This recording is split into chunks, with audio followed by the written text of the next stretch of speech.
Pessoal, agora nós vamos dar continuidade ao estudo de zoologia, estudando mais grupos de animais e entendendo as características de cada um. Nessa aula estudaremos o grupo de equinodermos e cordados, que são grupos de animais deuterostômios. Os equinodermos são assim chamados por apresentarem espinhos na epiderme. Esse grupo é representado por estrelas do mar, bolachas do mar, ouriços, entre outros. Esses animais apresentam espinhos que lhes conferem proteção e em algumas espécies eles podem conter toxinas. Eles são animais marinhos que podem viver na massa de água ou no fundo do mar. Em relação ao desenvolvimento embrionário, eles são triblásticos, celomados e o primeiro grupo de deuterostômios que estudamos, com o blastópore originando o ânus. Em relação à simetria, na forma de larva apresentam simetria bilateral e, quando adultos, simetria pentarradial. A maioria das espécies tem sexos separados, fecundação externa e o desenvolvimento é indireto. Os equinodermos possuem um esqueleto interno calcáreo, formado por ossículos ou placas.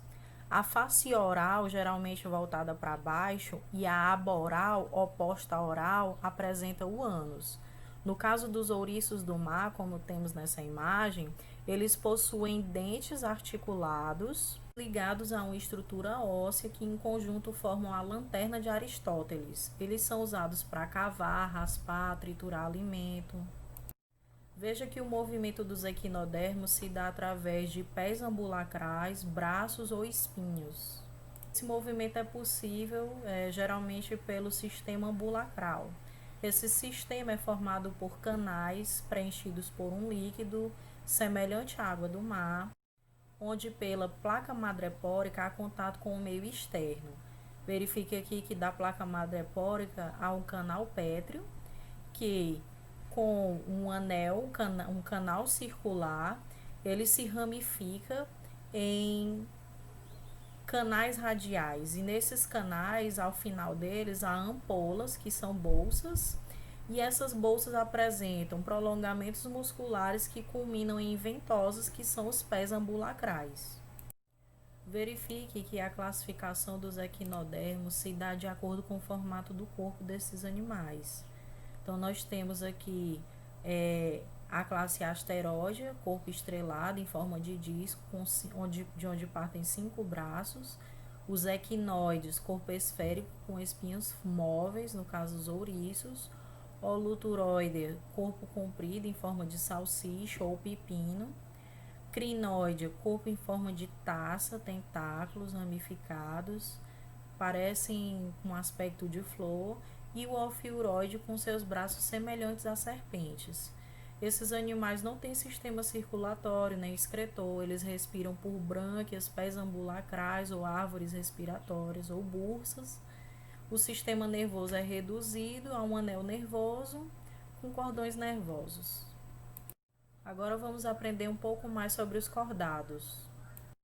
Os cordados têm como características principais apresentarem durante o desenvolvimento embrionário 4 estruturas: o tubo neural, a notocorda, fendas faríngeas branquiais e uma cauda pós-anal. É fundamental que você entenda o que é a notocorda. A notocorda está abaixo do tubo neural e ela é um bastão de células na região dorsal do animal que serve como ponto de apoio para os músculos. Alguns animais apresentam essa estrutura somente durante o desenvolvimento embrionário, e é isso que separa os protocordados dos vertebrados. Os protocordados, eles têm essa notocorda na fase embrionária, e ele pode ser dividido em 2 filos: urocordados, onde daquelas 4 estruturas só sobra no adulto as fendas branquiais, e os cefalocordados, que apresentam uma estrutura dilatada na região anterior que não chega a formar um encéfalo. Já os vertebrados, a notocorda, que aparece no desenvolvimento embrionário, é substituída pelas vértebras. Os vertebrados, ou um grupo também chamado como craniados, Eles apresentam como características coluna vertebral, uma caixa craniana, maxila e endoesqueleto, geralmente ósseo. Os filos de vertebrados são peixes, anfíbios, répteis, aves e mamíferos, e vamos estudar cada um deles. Os peixes são vertebrados aquáticos com brânquias para respiração, membros, quando presentes, são nadadeiras e têm escamas de origem dérmica. Existe um grupo de peixes que não apresenta maxilas, são os agnatos. Eles são representados pelas feiticeiras e lampreias. Os gnatos são peixes com maxilas, geralmente seus apêndices são pareados, ou seja, suas nadadeiras. E esses peixes podem ter nadadeiras raiadas nos actinopterige ou nadadeiras lobadas no sarcopterige. O sistema digestório dos peixes é completo, vai da boca até o ânus. Eles apresentam um sistema circulatório fechado, onde o sangue circula somente através de vasos, e apresentam um coração com duas cavidades, que é uma aurícula e um ventrículo. Os tubarões e as arraias e os cações, eles são condríctes, geralmente são animais predadores e de habitat marinho.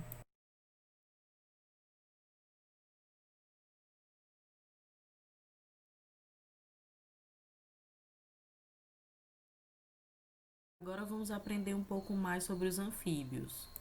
Os anfíbios são animais que fazem transição entre o ambiente aquático e terrestre.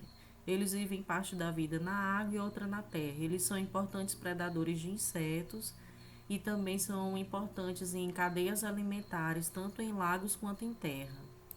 As principais adaptações desses animais para a vida terrestre são os dois pares de extremidades locomotoras, por isso eles são tetrápodes, o aparecimento da respiração pulmonar, ainda que simples, e também da respiração cutânea, através da epiderme, que apesar de ter proteção contra desidratação, permite a respiração.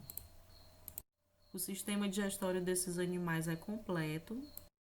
Quanto ao sistema circulatório, esses animais apresentam um coração com 3 cavidades, 2 aurículas e um ventrículo.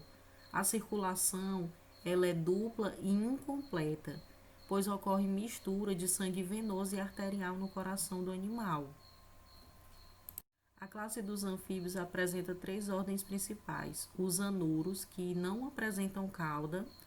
Nós conhecemos os representantes sapos, rãs, pererecas, cuja principal diferença se refere à pele mais grossa, lisa e discos adesivos presentes em pererecas. Os caudados são outra ordem de anfíbios, mas nesse caso eles apresentam cauda. Temos como representantes as salamandras, sendo que algumas espécies têm alto potencial regenerativo. Os ápodes são uma ordem de anfíbios sem pernas, conhecidos como cobras cegas ou cecílias, porque eles têm olhos pequenos ou ausentes. Os poucos animais que podem se reproduzir por partenogênese, isso significa que o óvulo pode se desenvolver sem a ocorrência da fecundação. Já a classe dos répteis recebe esse nome pela palavra réptiles, que significa que se arrasta. Os répteis são os primeiros animais totalmente adaptados para a vida terrestre. Além de apresentarem características de membros bem desenvolvidos e pulmões, como nos anfíbios, a principal adaptação desses animais está no modo de reprodução. O ovo amniótico é a novidade evolutiva característica dos répteis, eles que garantiram o sucesso à vida terrestre.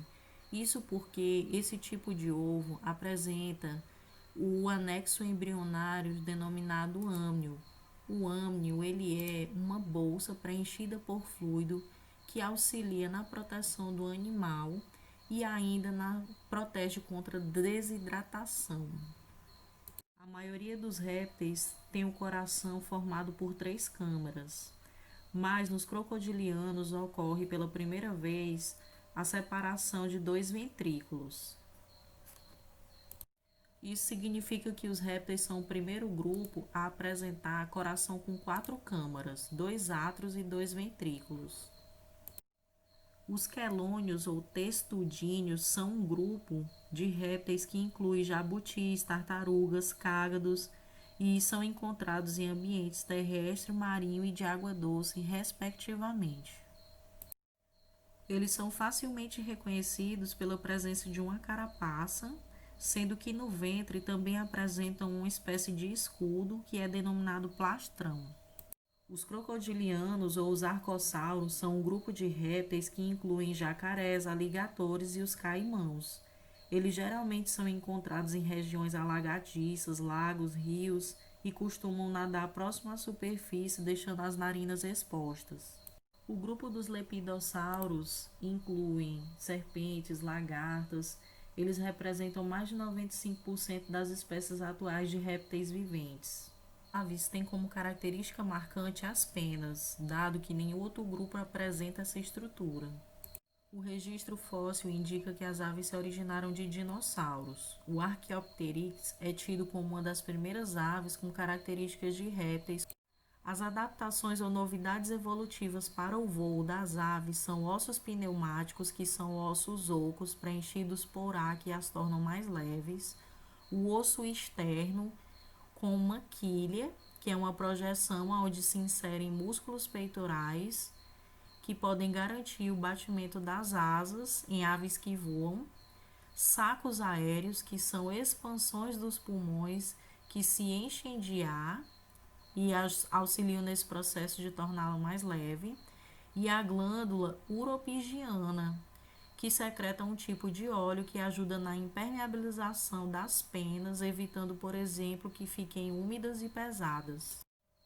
A classe das aves abrange mais de 30 ordens, todas terminam com o sufixo formes, como galiformes, psittaciformes, falconiformes.